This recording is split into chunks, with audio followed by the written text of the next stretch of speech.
Spoiler Jade Dynasty episode 22.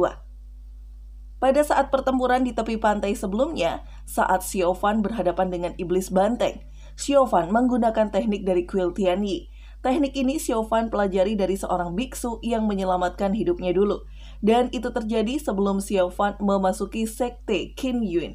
Siobhan dapat menahan serangan iblis banteng dan Raja Hantu kembali menyegelnya. Karena telah mengeluarkan kekuatan penuh, Siobhan kehabisan energi dan pingsan. Lalu ia dibawa kembali ke sekte. Namun ada masalah yang terjadi. Kuil Tianyi datang ke sekte Qin Yun untuk meminta penjelasan kenapa Siobhan bisa menggunakan teknik dari kuil mereka. Tidak hanya orang dari Kuil Tianyi, orang-orang dari lembah Fenxiang juga datang. Orang-orang dari lembah Fenxiang mencurigai Siobhan mengambil artefak sekte mereka. Pada saat kejadian rubah ekor 6, orang-orang hanya melihat jasad rubah ekor 6 dan tidak melihat artefak cermin Inferno. Jadi, lembah Fenxiang berpikir bahwa Siobhan telah merebut artefak itu dan menyimpannya. Masalah ini lalu dibawa kepada ketua sekte Qin Yun. Ketua sekte Qin Yun adalah orang yang bijaksana. Pertama-tama, ia meminta maaf kepada Kuil Tianyi dan lembah Fenxiang dan akan memberikan penjelasan saat sudah menyelidikinya nanti. 古上观测，指望青云门查清真相，给天下一个交代。如今出现这么大的纰漏，真是愧对天鹰寺同道。 Kembali ke Siobhan. Tongkat api Siobhan telah disita dan Siobhan hanya berdiam diri di puncak bambu. Tian Buyi kadang-kadang menemui Siobhan dan bertanya beberapa masalah, namun tanpa kejelasan pergi begitu saja.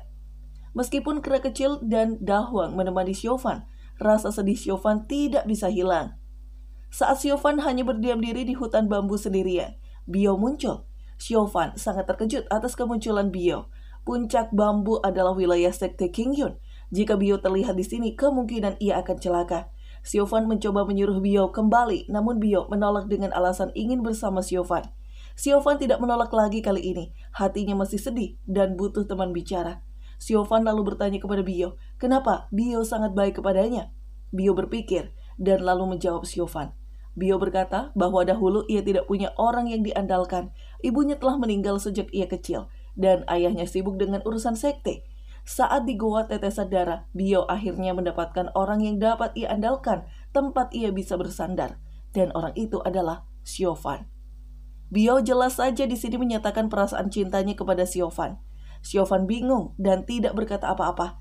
Biao lalu mengajak Siobhan pergi bersamanya. Jika Siobhan tidak ingin bergabung dengan sekte iblis, Biao berkata bahwa ia bisa mengajak Siobhan pergi kemana saja, hidup di ujung dunia dan hanya berdua. Biao, 你为什么对我这么好？你跟我走吧，只要我们在一起，去哪里都行。 Namun, Siobhan masih tetap keras kepala. Siobhan tidak dapat meninggalkan sekte Qin Yun karena menganggap sekte Qin Yun adalah rumahnya dan orang-orang puncak bambu keluarga. Siobhan bersikeras ingin tetap tinggal dan menyuruh Biao segera keluar dari wilayah sekte Qin Yun.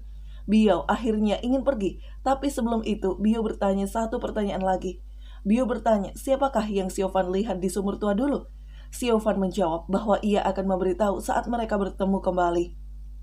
Di sisi lain, di sebuah perumahan di kota Heian, terlihat Raja Hantu telah bertemu dengan seniornya.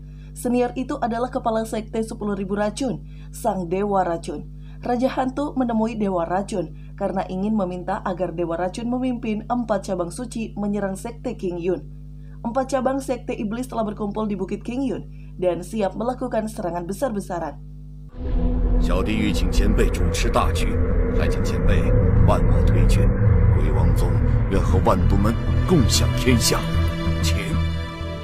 上天之子，灵王圣母，神稀有啊！